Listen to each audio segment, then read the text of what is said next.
अब आपको दिखाते हैं, पुरानी कहावत है, एक अनार 100 बीमार। पश्चिमी उत्तर प्रदेश में जाट वोट बैंक पाने की होड़ मची हुई है। किसान राजनीति के केंद्र में है। इसी वजह से सियासी सेंसेक्स में आरएलडी के भाव जबरदस्त उछाल देखने को मिल रहा है। अखिलेश खुद को चौधरी चरण सिंह की विरासत का पर चलने वाला बता रहे हैं। बीजेपी जयंत चौधरी के तमाम हमलों के बावजूद उन्हें साथ आने का न्योता दे रही है। देखिए जयंत चौधरी। पश्चिमी उत्तर प्रदेश के लोगों को जयंत में उनके पिता अजीत सिंह का अक्स साफ दिखता है, लेकिन जयंत से इस बार बीजेपी और समाजवादी पार्टी दोनों को उम्मीदें हैं।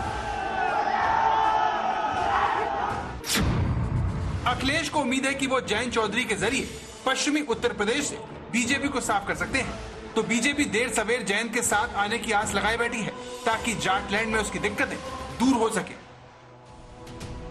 इसीलिए जयंत चौधरी इस बार के उत्तर प्रदेश के चुनाव में सबसे बड़े खिलाड़ी बनकर उभरे हैं, जिन तक पहुंचने की हर किसी को जल्दी है। इसीलिए जब मुजफ्फरनगर जाने में देरी हुई तो अखिलेश ने बीजेपी पर जानबूझकर हेलीकॉप्टर न उड़ने देने का इल्जाम लगा दिया। मैं इस विलंब के लिए आप लोगों से क्षमा मांगता हूं।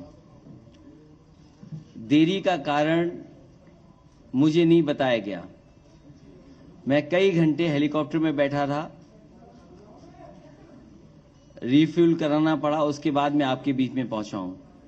मैं धन्यवाद देता हूं जिसकी भी कृपा से मैं आपके पास पहुंचा हूं। जयंत को अपने पाले में खींचने की वजह वो जाटलैंड है जिसे जीतकर सत्ता हासिल की जा सकती है।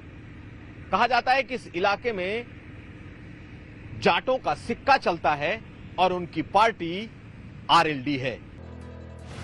इस बार अखिलेश के लिए बैटिंग कर रहे जयंत चौधरी हर रैली में बीजेपी को उखाड़ने की अपील करते हैं, लेकिन राजनीतिक मजबूरी कुछ ऐसी है कि बीजेपी पलटवार की जगह उन पर डोरे डालने को मजबूर है।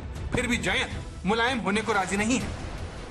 ये लोग कहां थे जो आज आपसे उम्मीद कर रहे हैं, मुझसे उम्मीद कर रहे हैं? मैं कोई चवन्नी हूं जो ऐसे करके तो पलट जाऊंगा।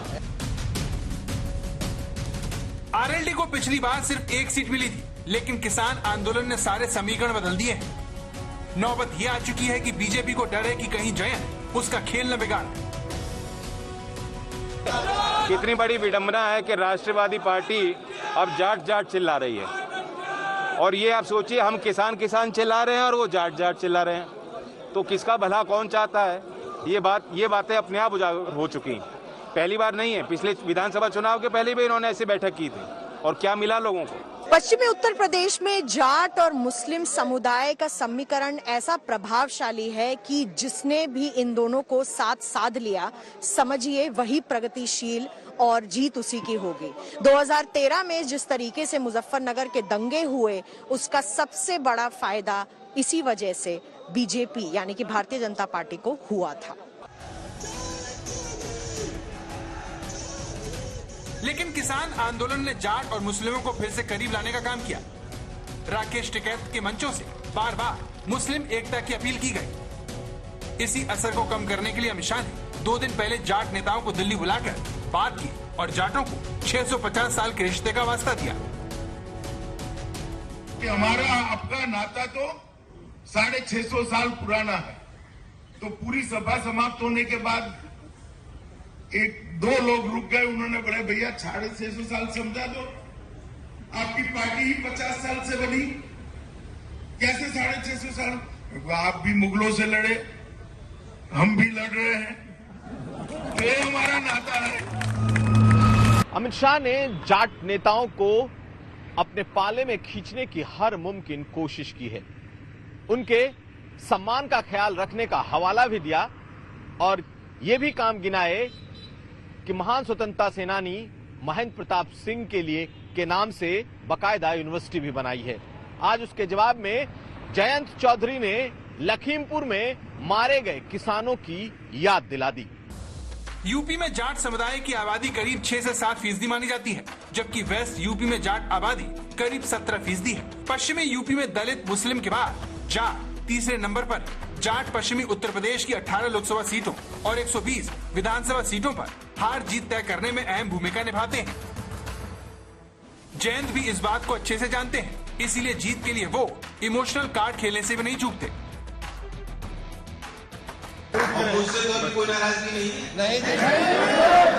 ये और नाराजगी हो, अगर नाराजगी हो तो चौधरी अजीत सिंह जी का ख्याल करें।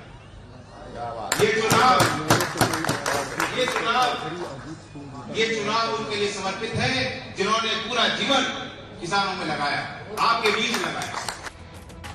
जयंत बीजेपी से इस बार एक कदम आगे दिखाई दे रहे हैं, लेकिन बीजेपी की मजबूरी ये है कि वो जयंत पर सीधे हमला करने से बच रही है ताकि जाट वोटर नाराज ना हो। कि सबके अपने अपने विचार हैं, वो अपनी बात कहने के लिए स्वतंत्र हैं। सबके मेरे अपने विचार हैं, उनके अपने विचार हैं, उस पर क्या कहूँ, उन्होंने जो कहा है उनके विचार हैं। कहा जाता है कि पश्चिम में जिसका जलवा रहता है उसका सत्ता तक पहुंचना आसान हो जाता है।